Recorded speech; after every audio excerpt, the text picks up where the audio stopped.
협착증이라는 표현 자체가 보통 고령의 환자분들에게 나타날 수 있는 퇴행성 질환이잖아요. 쉽게 설명드릴게요. 늙어서 오는 병이잖아요. 나이 가서 오는 병이잖아요. 그래서 추간공 협착증도요, 나이가 많은 분들한테 실은 없는 경우는 거의 없다고 보시면 돼요.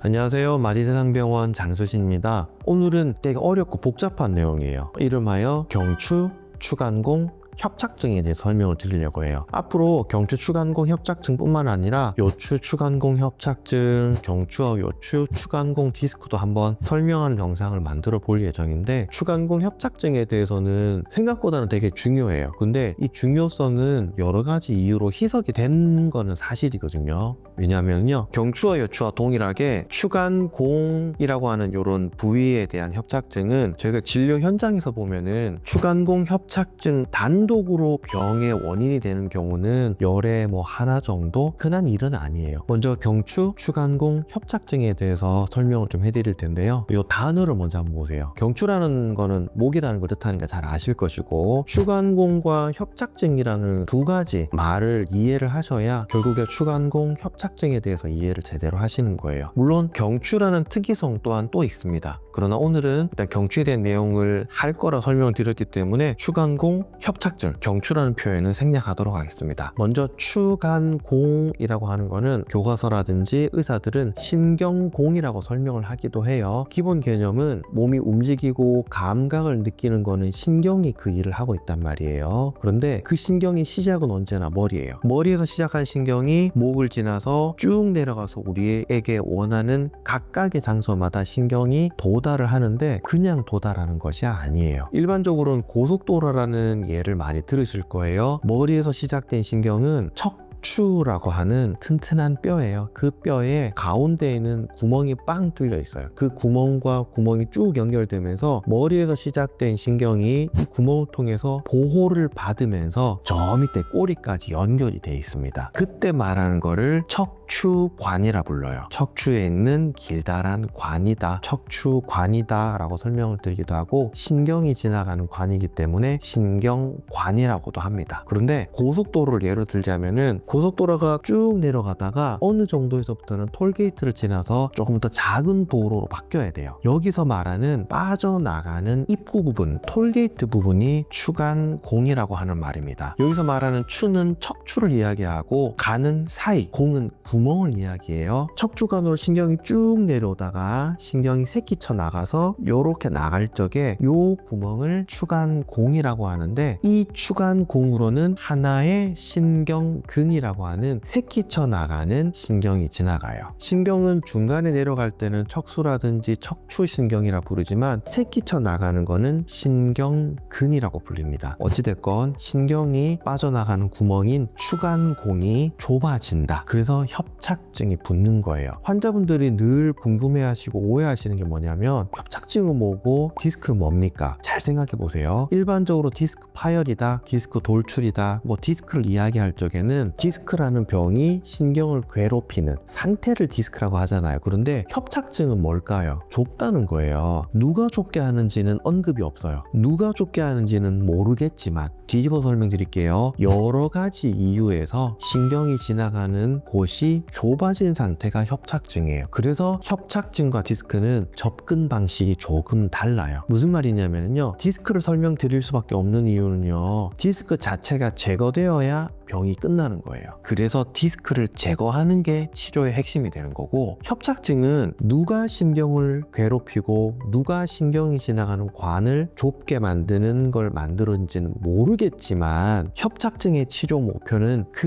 누군가를 제거하는 데 있는 게 아니라 신경이 지나가는 관을 넓혀주는 게 치료의 목표가 되는 거예요. 요게 차이점이에요. 그러나 증상은 동일합니다. 추간공 협착증과 또는 추간공 디스크라든 이런 것들은 기본 개념은 어떤 이유에서 신경이 자극되어서 신경통이 발생하는 건 동일하지만, 디스크라고 말하는 거와 협착증에 말하는 거는 우리가 바라보는 관점이 다르다는 거예요. 어찌됐든 추간공 협착증은 여러 가지 이유에서 추간공이라고 하는 공간이 좁아져 있는 상태를 추간공 협착증이라고 합니다. 그런데 제가 처음에 설명드렸잖아요. 협착증이라고 하는 말 자체가 좁아진다고 하는 건데, 사람은 누구나 늙어가요. 낡아가고 닳아갑니다. 그 과정에서 잘 있는 뼈가 늙어가는 과정에서는 골극이라고 하는 이름으로 뼈가 뾰족하게 튀어나오기도 해요. 그거는 경추, 요추, 실은 무릎에도 있고요, 팔꿈치에도 있어요. 골극이라고 하는 상태가, 이 그림 보시면은 경추의 추간공은 쉽게 설명을 드릴 수가 있는데, 이 추간공이 뼈 부분이 갑자기 커지면서 골극이 자라버리면은 추간공을 지나가는 신경근이 압박을 받거나 자극받을 수밖에 없어요. 또 있어요. 뒤쪽에는 후관절이라고 하는 관절이 존재하는데, 후관절에 관절염이 생겼거나 후관절에서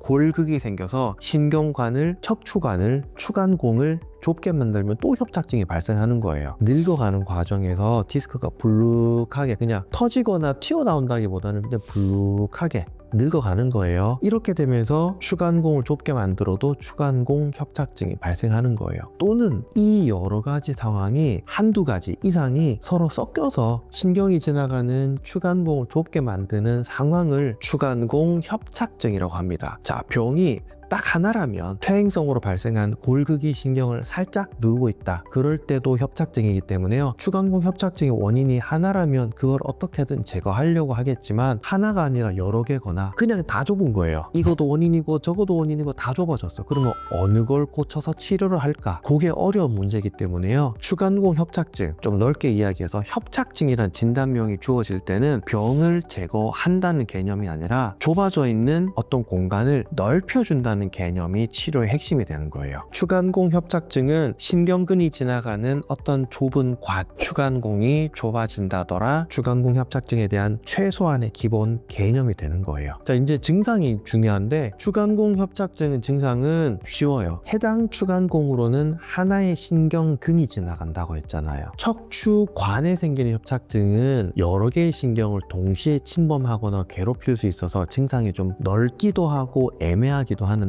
추간공 협착증은 증상이 되게 단순하고 해당 신경근에 해당하는 증상만 나타나는 거예요. 예를 들어서 제4경추신경근은 보통은 제3, 4 경추 추간공으로 지나갑니다. 어찌됐건 해당 신경근은 삼각근이라 그러죠. 어깨 바깥쪽의 감각을 담당해요. 그래서 요 신경근이 협착증으로 인해서 자극을 받았다, 어깨 바깥쪽이 아픈 거예요. 되게 쉬워요.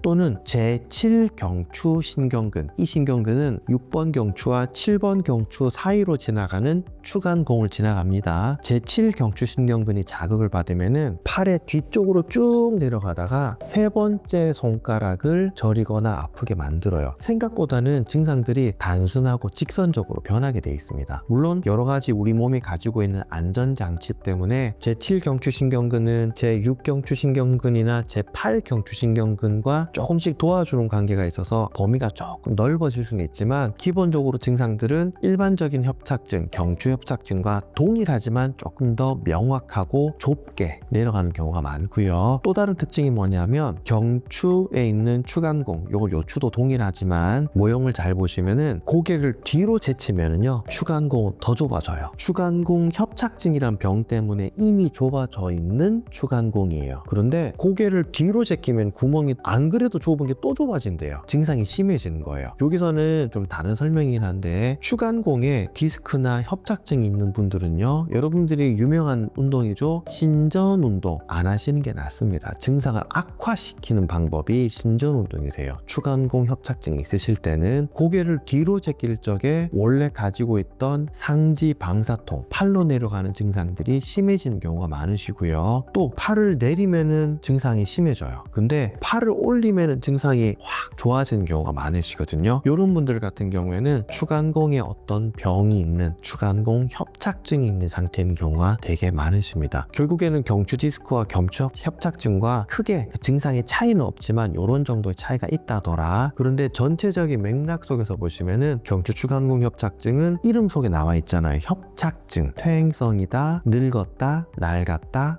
닳았다. 어떤 사람이 더 잘 올 것 같아요? 몸을 많이 쓰는 사람들, 노동이 됐던 운동이 됐던 몸을 많이 쓰시는 분들이 결국에는 경추 추간공 협착증의 발생 빈도는 훨씬 높아지는 겁니다. 그럼 여기서 한 번 더 생각해 보세요. 나에게 경추 추간공 협착증이라는 병이 진단이 됐어요. 1번 운동을 한다, 이번 운동을 덜 한다. 쉬운 문제예요. 보통 환자분들이 협착증이든 디스크든 운동을 하면 막 다 좋아진다는 어떤 미신도 아니고 말도 안 되는 말에 사로잡히는 환자분들 되게 많으신데 오히려 운동을 줄이시는 편이 낫습니다.